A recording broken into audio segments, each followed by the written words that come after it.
नमस्कार मित्रों। पिछले एक वीडियो में हमने यह बात कही थी कि आगे आने वाले कुछ वीडियो में हम अपने देश की महान स्त्रियों के ऊपर बात करेंगे कि अपने देश की जो स्त्रियों की दशा है वह वैसी हीन, वैसी करुणामयी या वैसी दारिद्र्यपूर्ण नहीं थी जैसा इतिहास में या हमारी पुस्तकों में या हमारे तथाकथित वामपंथियों द्वारा हमें बताया जाता है। यहाँ भारत में जो कॉन्सेप्ट है और पति और पत्नी परस्पर एक दूसरे के पूरक हैं। अपने यहाँ अर्धनारीश्वर स्वरूप की कल्पना की है। परमात्मा वो आधा नर और आधा नारी है, अर्थात पुरुष और स्त्री ये परस्पर एक दूसरे के पूरक हैं। ये दोनों मिलकर एक होते हैं, दोनों आधे आधे हैं। और ऐसे वास्तविकता में भी हम देखेंगे तो स्त्री के बिना पुरुष की कल्पना नहीं की जा सकती, पुरुष के बिना स्त्री की कल्पना नहीं की जा सकती, और दोनों के अभाव में परिवार पूरा नहीं होता। सृष्टि की रचना करनी है तो स्त्री और पुरुष दोनों को साथ होना पड़ेगा। धरती माता है और इसी प्रकार से स्त्री भी धरती है, पुरुष बीज है। दोनों के मिलने से ही सृष्टि उत्पन्न हुई। तो दोनों परस्पर एक दूसरे के पूरक हैं, एक दूसरे के सहयोगी हैं, एक दूसरे के प्रतिस्पर्धी नहीं है। तथाकथित आजकल जो एक परंपरा चल पड़ी है, जो पिछले कुछ वर्षों से लगातार चल रही है कि हम किसी से कम नहीं है, नारियां भी नर से कम नहीं है। कम होने का सवाल ही नहीं है, कोई किसी से कम नहीं है। सबका अपना अपना परस्पर जबरदस्त महत्व है और अपने स्थान पर है। सृष्टि ने जो रचना की है, नारी को सौंदर्य दिया है और पुरुष को शक्ति दी है। नारी की शक्ति अपनी अलग है, पुरुष की अलग है। तो दोनों को आपस में कोई प्रतिस्पर्धा नहीं है, परंतु पिछले कुछ वर्षों से जो पश्चिमी विचार अपने यहाँ प्रभावी हुआ और उसके कारण से एक होड़ बनी है। स्त्रियां भी वाहन चलाएगी, स्त्रियां मोटरसाइकिल चलाएगी, स्त्रियां एरोप्लेन चलाएगी, स्त्रियां युद्ध में जाएगी। आपातकाल में तो पूर्व में भी रहा है। वही महारानी कैकेयी राम के पिता दशरथ के साथ युद्ध में गई थी। झांसी की रानी लक्ष्मीबाई भी युद्ध किया है। तो ऐसा नहीं है कि युद्ध स्त्रियां नहीं कर सकती, पर वह आपद धर्म है, वह इसके लिए बनी नहीं है। परंतु इस कारण से जो एक संसार में समस्याएं उत्पन्न हो रही है और लगातार ये बढ़ती जा रही है। हम देखते हैं आज जेएनयू में जो पुरुष हैं जिनको मूछें बना करके रहना चाहिए, वह बिंदी टिकी लगा करके, साड़ी पहन करके, स्त्रियों की वेश बना करके और बड़े गौरव से घूम रहे हैं। यह उसी का परिणाम है। हम जो है नहीं वह बनना चाहने की होड़ में हम पता नहीं क्या हो जाते हैं। प्रकृति ने हमें जो बनाया है उसी में हमारी पूर्णता है। इस विचार को समझना चाहिए और इस विचार को हमारे ऋषियों ने, हमारे महर्षियों ने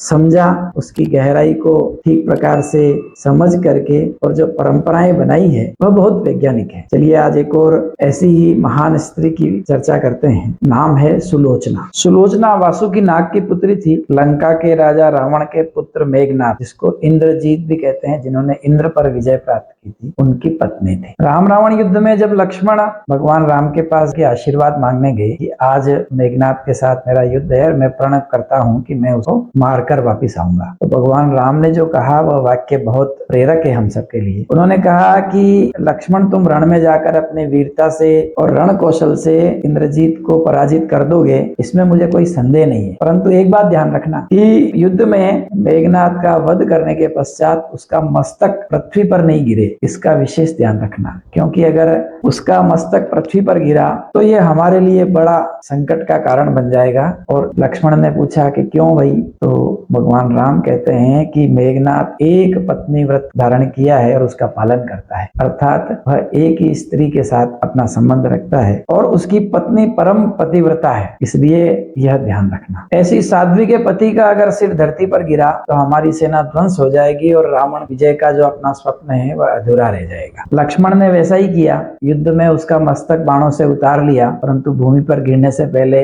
हनुमान जी ने उसको अपने हाथ में ले लिया और लेकर के और भगवान राम के सम्मुख उस सिर को लेके आए। एक और बात उस समय हुई कि उसकी भुजा कटकर उड़ती हुई सीधे लंका में उसकी पत्नी सुलोचना के पास जाकर के सुलोचना अत्यंत दुखी हुई, कातर स्वर में विलाप करने लगी, परंतु उसने उस भुजा को छुआ नहीं, क्योंकि उसने अपने पति के अतिरिक्त किसी पुरुष का स्पर्श न करने का प्रण लिया था और यही उसकी ताकत थी। आज इस ताकत की बहुत उपेक्षा हो रही है, इसका हम सबको ध्यान करना चाहिए। और कथा आगे चलती है। सुलोचना उस कटी हुई बाह से, कटे हुए हाथ से कहती है कि अगर तू मेरे पति की वास्तव में बाह है तो ये स्वयं प्रमाण दे कि यह मेरे पति की ही बाह है। दासी ने जब भुजा को कलम पकड़ाई तो कलम ने लिख के दिया, प्राण प्रिय यह भुजा मेरी ही है। घनघोर युद्ध में लक्ष्मण ने मुझसे युद्ध में विजय पाई है। क्योंकि लक्ष्मण ने कई वर्षों से पत्नी, अन्न और निद्रा तीनों छोड़ रखी है, वे तेजस्वी तथा समस्त देवी गुणों से संपन्न है, अतः वे विजयी है। यहाँ इसका यह अर्थ और निकाला जाना चाहिए और हमको समझना चाहिए कि जो जितना त्याग करता है उतना पावरफुल बनता जाता है। मेघनाथ ने केवल एक त्याग किया कि एक पत्नी व्रत का पालन किया, अन्य स्त्रियों को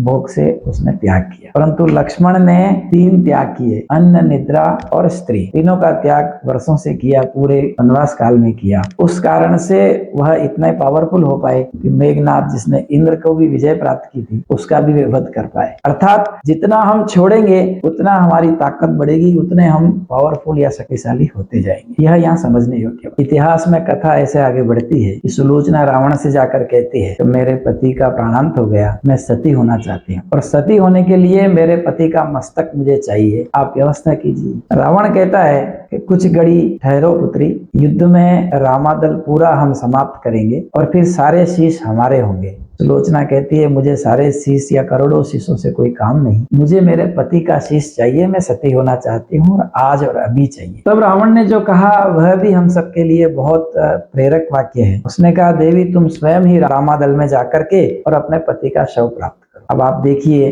कि जहाँ चरित्र श्रेष्ठ होता है वहां दुश्मन भी आपके चरित्र पर पूरा भरोसा करते हैं। वह अपनी पुत्र वधू को कह रहा है कि तुम्हें वहां जाने में कोई संकोच नहीं करना चाहिए। आगे रावण कहते हैं कि जिस समाज में बाल ब्रह्मचारी हनुमान, परम जितेंद्रिय लक्ष्मण तथा एक पत्नी व्रत भगवान श्री राम विद्यमान है, वहां तुम्हें जाने से कोई संकोच नहीं करना चाहिए। सुलोचना के रामादल में आने का समाचार सुन के भगवान राम स्वयं खड़े होकर के उसका स्वागत करते हैं और कहते हैं देवी तुम्हारे पति विश्व के अन्यतम योद्धा और पराक्रमी थे, परंतु बहुत सद्गुणी होते हुए भी विधि को कोई टाल नहीं सकता। मैं तुम्हारी पीड़ा समझता हूँ। सुलोचना भगवान की स्तुति करती है तो भगवान राम कहते हैं कि देवी मुझे लज्जित मत करो। पतिव्रता स्त्री की महिमा अपरंपार है, उसकी शक्ति की तुलना नहीं है, अतः तुम्हें किसी की स्तुति करने की आवश्यकता नहीं। भगवान आगे पूछते हैं मैं तुम्हारी किस प्रकार सहायता कर सकता हूँ। सुलोचना कहती है मुझे सती होने के लिए अपने पति का शीश चाहिए। भगवान राम ससम्मान मेघनाथ का शीश मंगवा करके सुलोचना को देते हैं। सुलोचना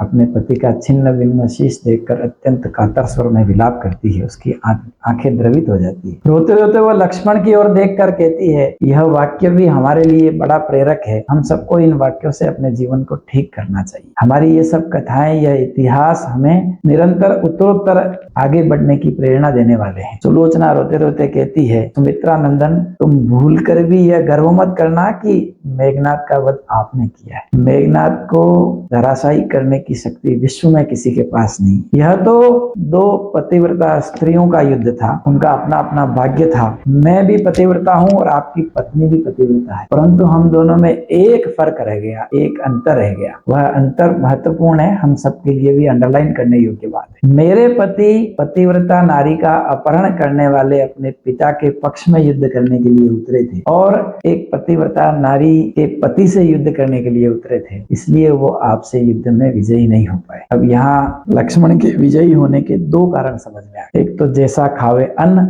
वैसा होवे मन। तो जो रावण की खाता है अर्थात जो दुराचारी का अन्न खाता है उसकी ताकत कम होगी, सात्विक अन्न खाने वाले की व्यक्ति की ताकत अधिक होगी। दूसरी बात जो पहले इस वीडियो में आ चुकी है कि जो जितना त्याग करता है उतना पावरफुल बनता है, उतना शक्तिशाली बनता है। लक्ष्मण ने निद्रा, आहार और पत्नी या स्त्री तीनों का त्याग किया तो वो इतने पावरफुल हो पाए। मेघनाथ ने नहीं किया तो वो कम पावरफुल है। अभी विषय सतीव्रता स्त्री की महिमा का चल रहा है, तो आप देखिए एक पतिव्रता स्त्री और सती स्त्री की महिमा कितनी जबरदस्त है कि भगवान त्रिलोकी के नाथ को भी उठ करके उसके सम्मान में स्वागत करना होता है। कथा फिर आगे बढ़ती है। सुग्रीव पूछता है जिज्ञासा शांत करने के लिए कि माता आपको कैसे ज्ञात हुआ कि मेघनाथ का शीश वह रामादल के पास है। तो सुलोचना कहती है मेरे पति की कटी हुई बाह मेरे पास आई और उसने स्वयं लिख करके दिया। सुग्रीव आश्चर्य व्यक्त करते हैं और अविश्वास व्यक्त करते हैं आश्चर्य से अधिक, और कहते हैं कि अगर कटी हुई बाह लिख सकती है तो कटा हुआ मस्तक हंस सकता है, आप इससे हंसवाइए। आप देखिए एक पतिव्रता स्त्री का, एक सती स्त्री का कितना पावर है कि वह अपने पति के उस कटे हुए शीश से कहती है हे पतिदेव, अगर मैं सच्ची पतिव्रता हूँ तो आप हंसकर सबके सम्मुख इस बात का प्रमाण दीजिए। सुलोचना की बात पूरी भी नहीं हुई, कटा हुआ मस्तक जोर से अट्टहास करके हंसने लगा। यह सब देखकर सभी दंग रह गए और सबने, पूरे रामादल ने, प्रमुख लोगों ने भगवान राम सहित सुलोचना को प्रणाम किया। अंत में सुलोचना ने भगवान से प्रार्थना की, भगवान आज मेरे पति की अंत्येष्टि है और मैं उनकी सहचरी उनसे मिलने जा रही हूँ, इसलिए आज केवल आज के दिन युद्ध बंद रहे। भगवान राम ने उसकी प्रार्थना स्वीकार की और उस दिन उसके पश्चात युद्ध बंद रहा। आप देखिए एक पतिव्रता स्त्री की ताकत कितनी होती है। आज जिस प्रकार से हम चारों तरफ मुंह मारते युवा देखते हैं और साड़ी पहन के बिंदी लगा के मटकते हुए युवाओं को देखते हैं, तो हमारा देश कहां से कहां जा रहा है। हम जो जीवन मूल्य है इनके रास से हम कितने पतित हुए जा रहे हैं, कितने शक्तिहीन हुए जा रहे हैं। इस विषय को युवाओं को समझना चाहिए, इस विषय को कन्याओं को समझना चाहिए। द्रौपदी 5 पतियों की पत्नी होकर के भी सती स्त्री थी और उसकी ताकत कितनी जबरदस्त थी कि उसके कारण से महाभारत जैसा युद्ध हो गया। यह महान स्त्रियां इस देश में पैदा हुई, इस देश का इतिहास है। हमारे यहाँ कभी भी स्त्रियों की दशा खराब नहीं थी। यह मुगल काल में, अंग्रेजों के काल में और उनकी शिक्षा के बाद आजादी के काल में ऐसा होने लगा है। इस विषय को हमें समझ करके लेना चाहिए। आगे भी प्रकार के वीडियो जारी रहेंगे। आपको अगर मेरी बातें अच्छी लगती है तो इस चैनल को सब्सक्राइब, लाइक और जो अच्छा लगता है वो नीचे कमेंट में यूट्यूब पर ही लिख करके दें। मैं पुष्कर नारायणिया, वात्सल्य संस्थान चित्तौड़गढ़ से, धन्यवाद।